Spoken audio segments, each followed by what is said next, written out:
வணக்கம் ஃப்ரெண்ட்ஸ், நம்ம இந்த வீடியோவில் பார்க்க போகிறது என்னன்னு பார்த்தீங்கன்னா ஆர்ஆர்பி குரூப் டி எக்ஸாமோட 2025 கேட்ட ஒரிஜினல் கொஷின்ஸுக்கான ஆப்டிடியூட் ஷார்ட்கட்ஸ் தான் பார்க்குறோம். ஸோ இதுக்கு முன்னாடி ஒரு 3-4 வீடியோஸ் போட்டிருக்கோம். ஸோ அதோட கண்டினியூஷன் தான் இந்த வீடியோ. ஸோ இதே மாதிரி ஆர்ஆர்பியில் உள்ள ஒரிஜினல் கொஷின்ஸை நம்ம சால்வ் பண்ணி பார்க்கலாம். அப்போ தான் எப்படி கொஷின் கேட்டிருக்காங்க அப்படின்னு இருக்கு. ஸோ இது வரைக்கும் பார்த்த கொஷின்ஸில் கேல்குலேஷன் நிறைய இருக்கிற மாதிரி கொஷின்ஸ் தான் கேட்டிருக்காங்க. அடிஷன், மல்டிப்ளிகேஷன், டிவிஷன்லாம் நம்ம நல்லா ப்ராக்டிஸ் பண்ணால் மட்டும்தான் நம்மளால் ஸ்பீடாக போட முடியும். அதே மாதிரி ஃபார்முலாஸும் ரொம்ப தெளிவாக இருக்கணும். ஸோ இதெல்லாம் இருந்தால் நம்ம ஈஸியாக நம்ம கொஷின்ஸை சால்வ் பண்ணிடலாம். ஸோ ஃபர்ஸ்ட் கொஷின் பாருங்கள், ஒரு நபர் தனது வருமானத்தில் 60% சேமிக்கிறார். ஸோ சேவிங்ஸ் அப்படின்னு பார்த்தோம்னா அவர் சேவிங்ஸ் அப்படின்னு பார்க்கும்போது 60% ஆஃப் இன்கம், அவரோட இன்கம்ல 60% சேமிக்கிறார். அவரோட செலவு எவ்வளோ ஸ்பெண்ட் பண்ணியிருக்காரு, ஸ்பெண்டிங் அமௌண்ட் பார்த்தீங்கன்னா 400 ரூபாய்.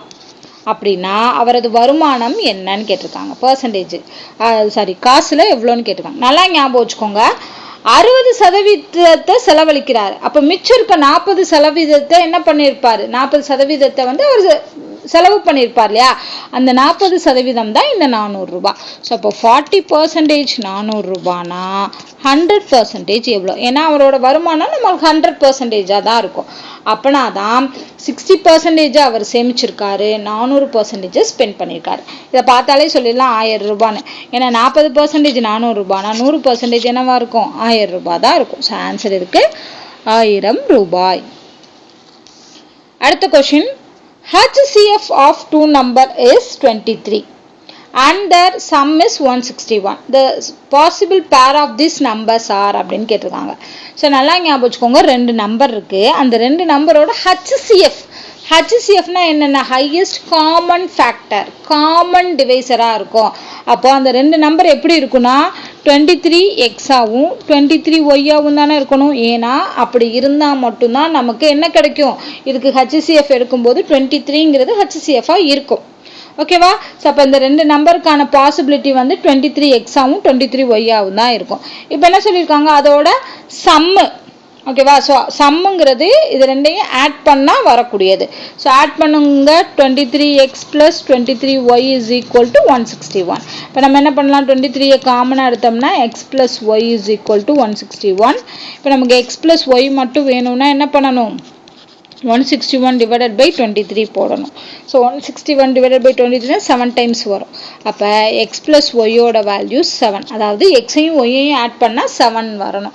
ஸோ அப்போ இதே மாதிரி எத்தனை பாசிபிள் பேர்ஸ் இருக்குன்னு நம்மளே கண்டுபிடிச்சலாம் இல்லையா. எந்தெந்த நம்பர் ஆட் பண்ணால் 7 வரும், 1,6, அடுத்து 2,5, 3,4, அடுத்து 4,3, 2,5, 6,1 சேம் பேர் தான் ரிப்பீட் ஆகும். ஸோ அப்போ அது தேவையில்லை. அப்போது பாசிபிள் பேர்ஸ் எத்தனை வர்றதுக்கு சான்ஸ் இருக்கு, 3 பேர்ஸ் வர்றதுக்கு சான்சஸ் இருக்கு. ஸோ இப்போ ஆன்சர் என்னது, 3. Okay, so possible pairs of these numbers are 3. நல்லா ஞாபகம் வச்சுக்கோங்க, இந்த நம்பர் தான் அந்த எக்ஸ் அண்ட் ஒய்யா இருக்கணும். அந்த மல்டிப்ளிகேஷனில் வரும். 23யோட 1 மல்டிப்ளை பண்ணி அப்புறம் 6 மல்டிப்ளை பண்ணால் ஒரு நம்பர் கிடைக்கும். அடுத்து 2 மல்டிப்ளை பண்ணி 5 மல்டிப்ளை பண்ணால் இன்னொரு நம்பர் கிடைக்கும். 3 மல்டிப்ளை பண்ணி 4 மல்டிப்ளை பண்ணால் இன்னொரு நம்பர் கிடைக்கும். ஓகேவா? ஸோ அதுதான், அதை சிம்பிளிஃபை பண்ணி நம்ம இந்த 3 பாசிபிலிட்டின்னு கேட்டிருக்கோம். வெறும் பாசிபிலிட்டி மட்டும் கேட்டதுனால, பேர் மட்டும் கேட்டதுனால நம்ம இந்த மாதிரி ஐடென்டிஃபை பண்ணிடலாம். ஸோ நெக்ஸ்ட் கொஸ்டின் பாருங்கள், சிம்பிளிஃபிகேஷன்லேருந்து கேட்டிருக்காங்க. ஸோ ரொம்ப ஈஸியான சம்முன்னு சொல்லலாம். மேலே இருக்கிறது பாருங்களேன், 2 நம்பர்ஸ் இருக்குது. அப்போ நான் என்ன பண்ணுறேன்னா, இந்த நம்பரை ஏனும் இந்த நம்பரை பீனும் வச்சுக்கிட்டேன்னா மேலே எனக்கு என்ன கிடைக்கும், a² - b² டிவைடட் பை இந்த நம்பர் கிடைக்கும். a² - b² என்ன பண்ணலாம், a + b × a - b கொண்டு வரலாமா, டிவைடட் பை இந்த நம்பர் வரும். இப்போ இது ரெண்டையும் ஆட் பண்ணுங்க, 32,672-ஐயும் 21,864-ஐயும் ஆட் பண்ணுங்க, 6 வரும். அதுக்கப்புறம் என்ன வரும், 7 என்ன வரும், இது ரெண்டையும் ஆட் பண்ணோம் அப்படின்னா 6, 3, 5,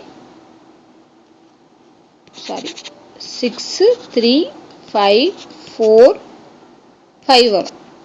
ஓகே, அடுத்து இதில் இருந்து இதை கழிச்சோம் அப்படின்னா என்ன வரும், 12 4 போச்சுன்னா 8, 0, 801 கிடைக்கும். ஸோ இப்போ பார்த்தீங்கன்னா டிவிஷன்லையும் 10808 இருக்கு. அப்போ இந்த நம்பர் என்ன ஆயிரும், கேன்சல் ஆயிரும். ஸோ மிச்சம் இருக்கிறது இந்த நம்பர் தான் ஆன்சர் ஆகும், 54536.